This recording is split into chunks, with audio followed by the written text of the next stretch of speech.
pretty much not considered in simplest terms. Okay. So here I'm asking you, shade half of the pizza. So we have one pizza broken down into two, right? 1/2. So I'm going to eat all that. But we know that a pizza is not really broken down into two equal parts, right? I'm going to buy a pizza. We're going to share it, you and I. You're going to pay half, okay? So I need the money. So you're going to give me. We're going to split the pay. So we're also going to split the pizza. One thing is the pizza's not broken down. So I'm going to color in. I'm going to shade in the same amount. Right? I'm going to shade in half the pizza. Right here, this whole pizza is broken down into how many parts? How many parts are broken down? 2 parts, right? So our denominator is 2, but I'm only eating how many of the 2? 1 out of the 2. But over here, my pizza is broken down into how many? Into how many? 8. How many am I eating now? How many am I eating? 4 out of the 8. Okay. Now, 4 out of the 8 and 1/2, are they the same? Yes, they are. Right? Because what can I do here? What can I divide top and bottom by that will still give me this 1/2? What am I going to divide it by? 4. I'm going to divide top and bottom by 4. 4 divided by 4 is 1. 8 divided by 4, 2. So they both represent the same thing. So 1/2 and 4/8 are equivalent fractions.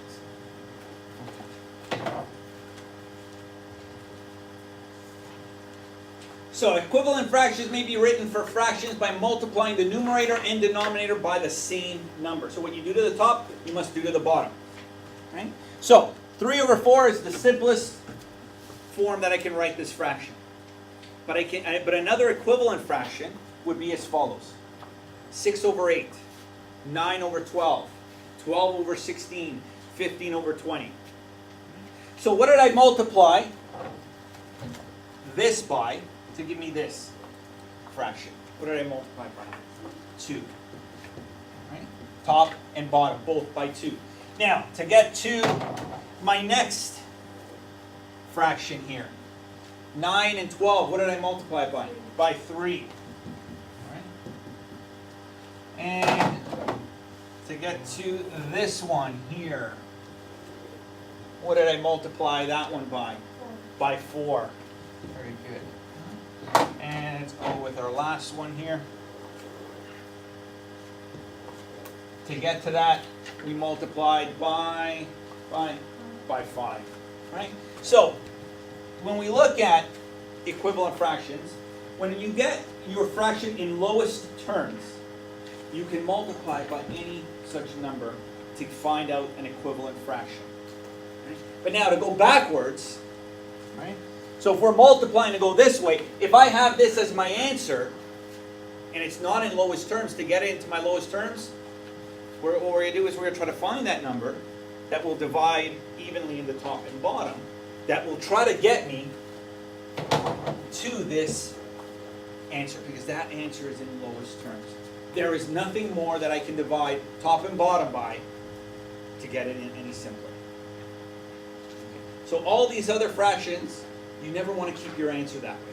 You always want to reduce it to lowest terms. Okay. So we can find equivalent fractions by multiplying. Okay. Or we can find other equivalent fractions by dividing. So when we have big numbers as such, right, 48/60, right, we know obviously there's got to be a number that can divide top and bottom. So we test it out. Now, simplest way, what is the simplest number that we can divide top and bottom by? Simplest. Even simpler than that. 2. And now, we know 2, why? Because we've got a top number and bottom number that are even. So if your top number and bottom number are even, we can divide it by, we always try to divide it by 2 and then work that way. Right? So if you don't have a calculator, simplest way to do is see, do I have even numbers top and bottom? Right? But in fact, actually, we know that is a bigger number can actually fit evenly into both of those. Evenly. And in fact, it's actually bigger than 6. Anyone know? 12. 12 is going to divide evenly into top and bottom. Now, I can do 2, right? As we said, let's test out the 2 first. 48 divided by 2 is 24. 60 divided by 2 is 30. Right? Now, I know what other number can divide evenly into the top and bottom. 2. Right? Both top and bottom are even. So I can keep dividing. Just because you find a number that works doesn't mean you stop there. We know it's not in lowest terms, so we keep going. Right? But we actually find out that 12 is the pretty much the biggest number that we can possibly fit in here. Right? So 48 divided by 12, 4.